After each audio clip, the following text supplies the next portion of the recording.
ഗർഭിണിയാവാൻ ready ആവുന്ന ലേഡീസിനോട് ഒരു മാസം മുന്നേ ഒക്കെ ഫോളിക് ആസിഡ് കഴിച്ചു തുടങ്ങണമെന്ന് പറയലില്ലേ? ഇത് ഗർഭധാരണത്തിൽ എന്തെങ്കിലും സഹായിക്കുന്നുള്ളതുകൊണ്ടാണോ? മെയിൻ ആയിട്ടുള്ള കാര്യം അതല്ലല്ലേ. ന്യൂറൽ ട്യൂബ് ഡിഫക്റ്റ് കുഞ്ഞിന് ഇല്ലാണ്ടിരിക്കാൻ വേണ്ടിയിട്ടാണ്. സ്പൈന ബൈഫിഡ, എനൻസെഫാലി എന്നൊക്കെ കേട്ടിട്ടില്ലേ?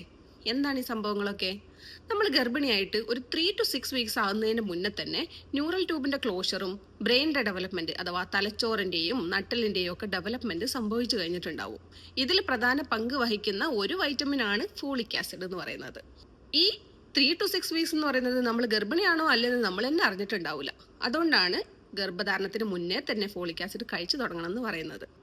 ന്യൂറൽ ട്യൂബിന്റെ മേലെ ഭാഗത്തിന്റെ ക്ലോഷർ പ്രോപ്പർ ആയിട്ട് നടന്നിട്ടില്ലെങ്കിൽ ബ്രെയിനിൽ വൈകല്യം സംഭവിക്കും. ഇതിന്റെ പേരാണ് അനൻസെഫാലി. എന്നാൽ താഴത്തെ ഭാഗത്തിന്റെ ക്ലോഷർ പ്രോപ്പർ ആയിട്ട് നടന്നിട്ടില്ലെങ്കിൽ നട്ടലിനാണ് വൈകല്യം സംഭവിക്കുക. ഇതിന്റെ പേരാണ് സ്പൈന ബൈഫിഡ.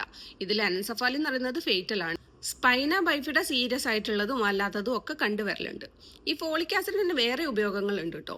പ്ലാസന്റിന്റെ ഡെവലപ്മെന്റ്, സെല്ലിന്റെ ഡിവിഷന്, ഗ്രോത്ത്, DNA ഫോർമേഷന്, അതേപോലെ പ്രഗ്നന്റ് ആയിട്ടുള്ള ലേഡിക്ക് അനീമിയ ഉണ്ടാവാതിരിക്കാൻ വേണ്ടിയിട്ട്. പ്രഗ്നന്റ് ആവുന്നതിന്റെ മുന്നേ ഇത് കഴിച്ചാൽ നമ്മളെ ശരീരം പ്രഗ്നൻസിക്ക് വേണ്ടിയിട്ട് തയ്യാറാക്കാൻ വേണ്ടി സഹായിക്കുന്നുണ്ട്. അതേപോലെ പ്രഗ്നൻസിന്റെ ടൈമിൽ കുഞ്ഞിന്റെ ശരിയായിട്ടുള്ള വളർച്ചക്കും സഹായിക്കുന്നുണ്ട്. ഫോളിക് ആസിഡിന്റെ ഡെയിലി ഇൻടേക്ക് എന്ന് പറയുന്നത് 400 മൈക്രോഗ്രാം മുതൽ 800 മൈക്രോഗ്രാം വരെയാണ്. ഫൊളേറ്റ് ഫോമാണ് കേട്ടോ ഏറ്റവും ആക്റ്റീവ് ആയിട്ടുള്ള ഫോം. പക്ഷെ നമുക്ക് ഫാർമസിയിൽ വാങ്ങിക്കാൻ കിട്ടുന്നത് ഫോളിക് ആസിഡ് ആണ്. നമ്മൾ കഴിച്ചതിന് ശേഷം അത് ഫൊളേറ്റ് ആയിട്ട് കൺവേർട്ട് ആയിട്ട് ആക്റ്റീവ് ഫോമിലേക്ക് ആയിക്കോളും. ഇതിന്റെ മുകളിലേക്കുള്ള ഡോസ്, അതായത് 1 mg or 4 mg 5 mg ഒക്കെ എടുക്കണം എന്നുണ്ടെങ്കിൽ മെഡിക്കൽ സൂപ്പർവിഷൻ അത്യാവശ്യമാണ്.